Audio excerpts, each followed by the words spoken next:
Hey there, Chris Bassett here, and today I'm working on my daughter's 2009 Pontiac G6. We'll be tearing apart the power seat and getting that fixed. Let's get into it. So on these power seats, there's basically two screws holding the switch in. There's one underneath the armrest there, and then one in the front. If I remember right, I think some of them are either Phillips head screws or 7mm nuts.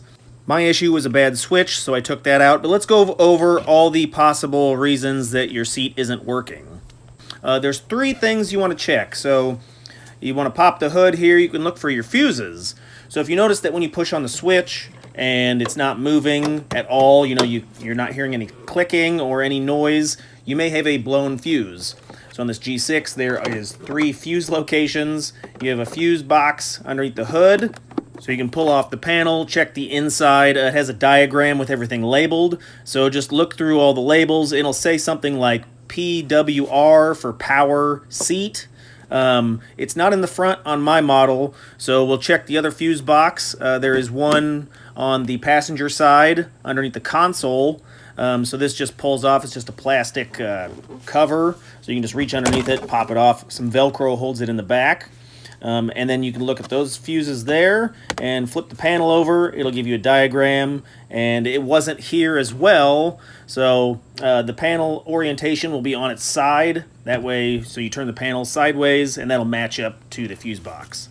But let's go ahead and open up the trunk. I'm going to pop that open, and actually my fuse for the power seat was in the trunk. So over here on the left side, driver's side, there's like a little door in the fabric. So open up that door, and then the panel for the fuses is that black box. There's a clip on the top. You can squeeze the clip, and the door hinges at the bottom. So squeeze the top, and the door will open downwards. And then the hinges are like little clips. You can just pop them down and out so you gain access to the fuse box. You can also read the diagram on the inside, and after reading, it looks like it was fuse number 2, and then you look at the 2 position, it's that purple and pink fuse. The 30 amp is the power seat. So you'd pull that out, inspect the connections, look inside. It should have like little metal connections. If it looks burnt or crispy or broken, the fuse is the issue. Replace the fuse, get her fixed. So in my case, the switch was working tilting up and down, but not forward and backwards. And when I push the switch forward, I hear like a popping or a ping, ping, ping. So I know that the switch was bad. So in order to take the switch apart, like I said, in the beginning of the video, you had those 2 bolts, one in the front, one in the back. Remove those bolts. The plastic cover will then be removed, and you can see the switch is then plugged in. Sorry about the lighting, I had to move inside the garage, but on the actual switch knob, it's just pressed in, so you can take a screwdriver and you can pop that little plastic knob off.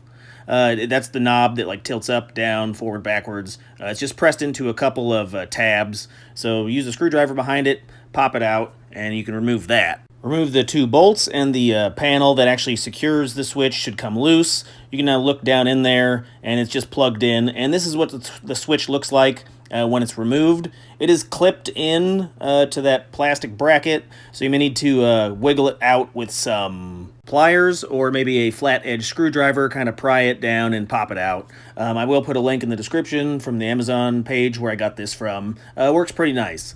But then it'll come in, I think it was like $13 or $15. It'll come in, you just reconnect the plugs and snap it back in place, reassemble it, and everything should work just fine. And then here's that exterior switch again in some better lighting. You can see it just pops off, and that'll give you access to the switch behind it.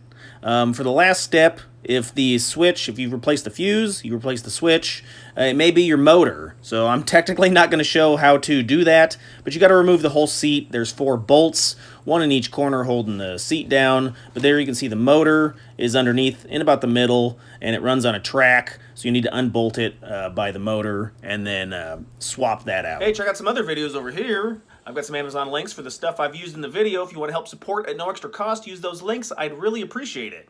Any other questions or comments, put those below. Thanks.